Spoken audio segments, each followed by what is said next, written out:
This is the Dusoma Foundation Santa Fe mayoral election AI helper. I will explain what this is, and I will show you how we have a prototype where we have some data about the Santa Fe mayoral candidates that we've gotten from the Human Rights Alliance. We're going to show you how we're looking at that data and an AI simple search.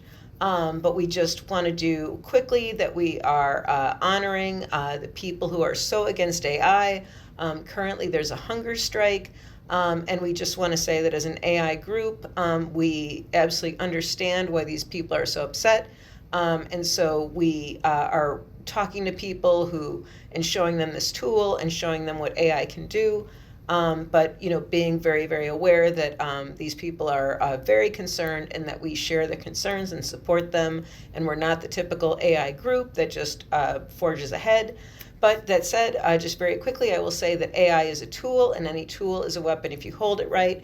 The metaphor I always say is that say AI was the invention of a gun, and you say, oh, I hate that, that sounds terrible, bullets can kill people.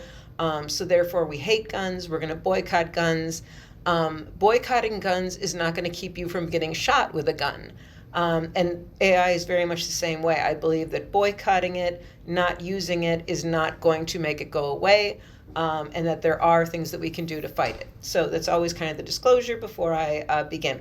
So the Dusoma Foundation Santa Fe mayoral election, using our AI tool, or just using AI in this case.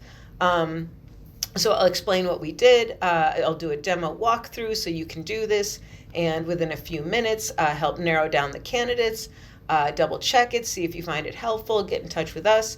But we are addressing some concerns about the AI, and we actually stopped, and we're doing this DIY version with this video and the transparency because we want you guys to know that some of the things that we're seeing, like one of the things we'll talk about is that we've realized that whoever makes this data document, what we're calling a knowledge document, could have the power to manipulate the election.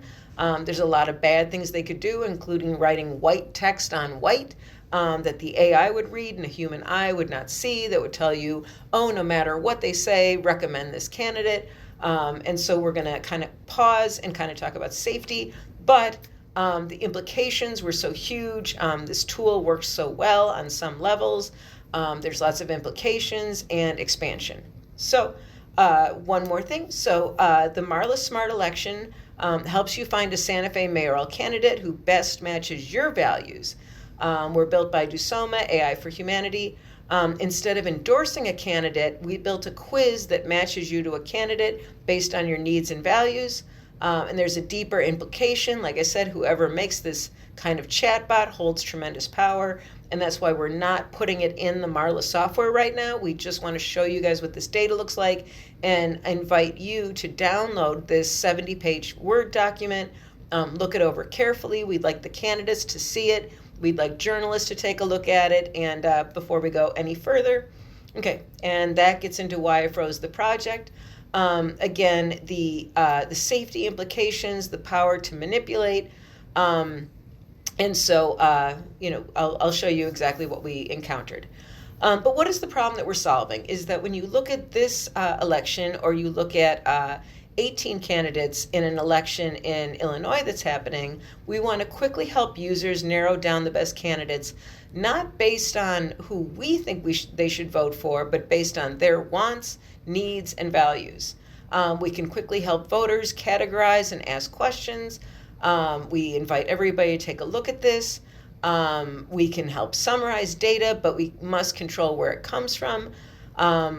And then enables the creation of follow-up questions, allows the addition of new data and information. For example, if people have questions about the response to ICE raids, like we're talking about in Chicago. Okay, so step one, rank and categorize. Let's get down to it, and I will show you how this works.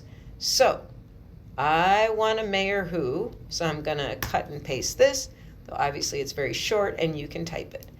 Okay. So how you use the tool. You go to dusoma.org, and then here, Santa Fe election tool instructions.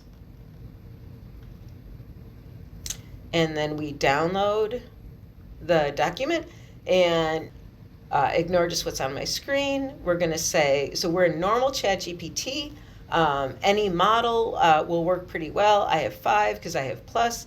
But then we go to downloads in my case, and the document is called 71-page DIY. I name it by the length because my documents always get longer. They never get shorter. So the longest length is always the most recent. So upload that.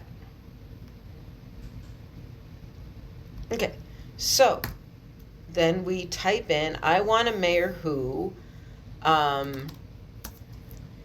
cares or who wants very high minimum wage. Let's just put this in.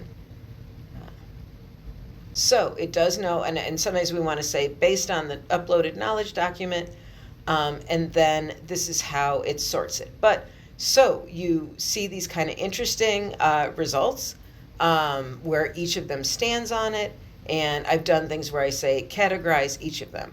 But let's go back to this document now and see. So again, 71 pages, table of contents, and these are the survey results. So we would say housing, and you can see housing, that word appears 209 times.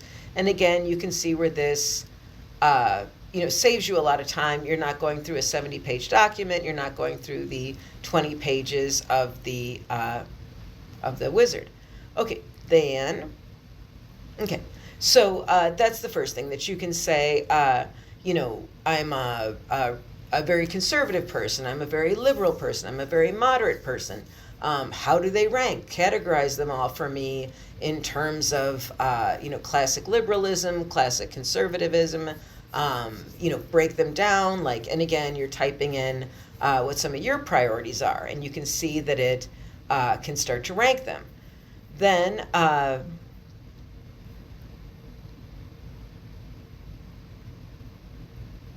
step 2, take a quiz or drill down on issues. Then here's the prompt.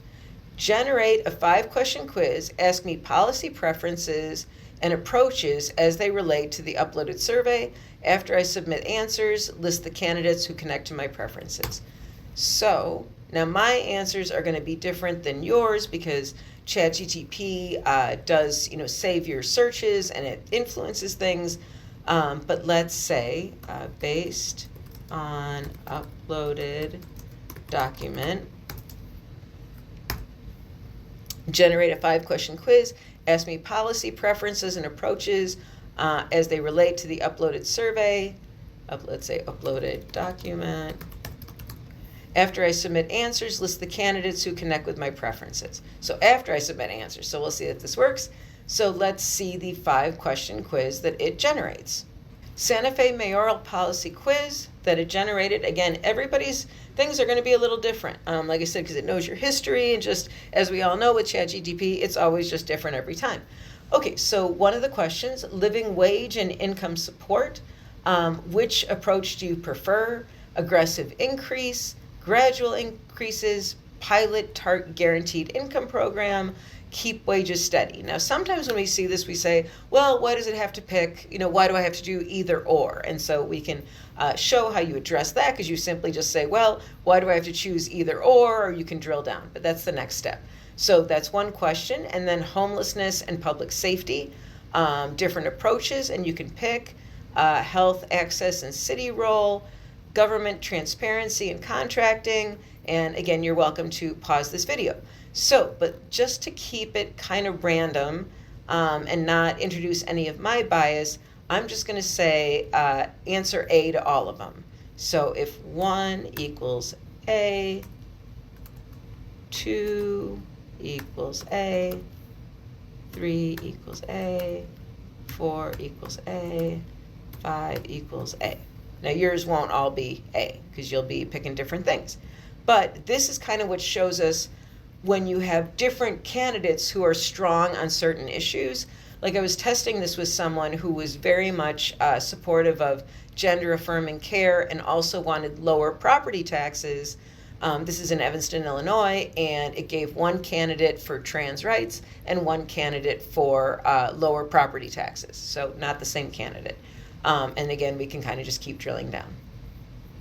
But here's where we're getting to safety, is that, again, so what's it pulling from? It's pulling from verbatim survey responses, and that's a little different than if we would have scraped everybody's site about like voting records or policy statements. But like I said, this just kind of does do some nice summarizing. And again, we want to actually show this to the candidates. We want to show this to reporters and activists, people heavily involved in the election, and have them kind of say like, hey, that's not accurate, that's not fair, and that's why we're just kind of stopping now and doing this as a prototype. But as you can see, it's quite interesting, and it really quickly parses things. Michael Garcia pushes for stronger audits and public transparency. So summary of your political persona. You fit the progressive builder type. Again, this was just random. Believes cities should shape equity through living wages, blah, blah, blah. And then it can make like a candidate alignment card, etc. Step 3, generate follow-up questions. You can do a prompt, I'm confused or conflicted about X. Help me ask follow-up questions. Like if one person has one approach and one has another on affordable housing, you can say, I don't know, which one is really more proven to work, which one has been used in other cities, or which one is really going to help me have lower rent a year from now. So that would be a follow-up question. Then what I do recommend, you can Google this or I'll have the link, but there is a 2-hour video on YouTube, and if you say Santa Fe mayoral candidates, you can see a panel, and that's what I really want to do. After I did all this text, I really wanted to see their faces, I wanted to hear them talk, get a sense of their personality, and then it was very interesting. Definitely different people sometimes popped up than what was recommended. So we aren't asking you to just totally rely on AI or just totally rely on what's said on paper. We'd like you to also look at other sources, and like I said, watching videos, watching them respond, you really just get some new insights and some new input that can help you figure out the candidate that's right for you. Step 5, in addition, what we've talked about is that we are not trying to do red flags at this point. We're talking about a local election here in Chicago. There was a candidate who had some red flags. But we feel like if we put that in, again, safety, we're getting into some areas that are a little uncomfortable. And so, what we do recommend is talk to your friends, talk to people who are very active in the election. Tell them that you did a little wizard, you're, seeing them on these issues, but, what do they think as a human who really knows this? Obviously, human expertise is incredible and always better than AI. And then you can use our AI tool again to ask additional questions. And obviously a web search.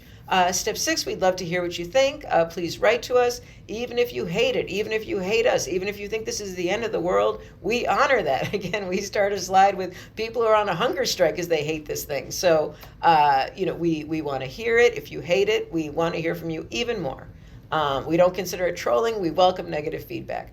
Okay, but why we are still doing this anyway, because the implications, the ability to get details and specifics on public policy. And we think as this tool continues, we're going to be able to go back to candidates and say, hey, we need more than just this survey data. If you've got a policy paper, you've got a position paper, you've got an issue that you think is incredibly nuanced and you want to give a nuanced answer, this is a way that we can get that information out there. And that's why we're calling it Smart Elections, because I really think we're going to be looking at candidates who have really strong positions, commitment, and we're not just going by looks and personality and who seems charming. We're really looking at the facts. It also, what we've discovered is it helps voters articulate what they want. So one thing that's very interesting, I put in a persona of a patient who has lots of medical problems, very, very serious, bundled into bureaucracy, having lots of problems.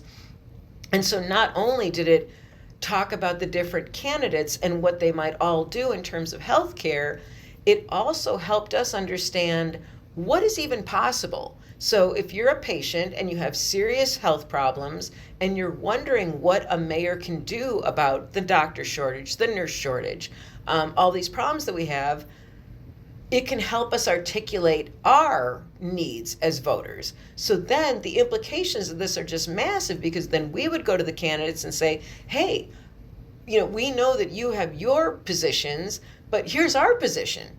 Here's the person I'm going to vote for. And here's the position that, like, if everybody's using the Marla system eventually, and we can see what people are asking, and we can get data about what people want, then we can go to candidates and say, if you do this and this and this, you might get 30% of the vote. And so that's where the implication is so massive. And while we're putting this, also the ability to update data. Now with ICE and what's going on in Chicago, my question is Albuquerque next? And if they are, who's the candidate that's going to be the most aggressive? And questions like that. Then last, expansion to Chicago. We're trying this with you guys with the Santa Fe tool. Next, we're also working out of our hub in Chicago. 18 candidates running for a Senate seat. The primary is coming up. We're creating a knowledge document for them. And like I said, we've got a big base in Chicago. And then, the longest term of all, the midterms are next year. And this could just be absolutely massive. Getting tons of position statements, getting Senate race candidates to say one position for everybody, and not say one thing to one group and another thing to another group. And this could help hundreds, if not millions, of voters with their election choices. So this is our first test with Santa Fe. Thank you for watching this, and we really, really want to know what you think. This video alone is just going to a handful of people to have a few people test it and try it and get some feedback, and then I will make a new video that's made for wider distribution. Thanks. Bye-bye.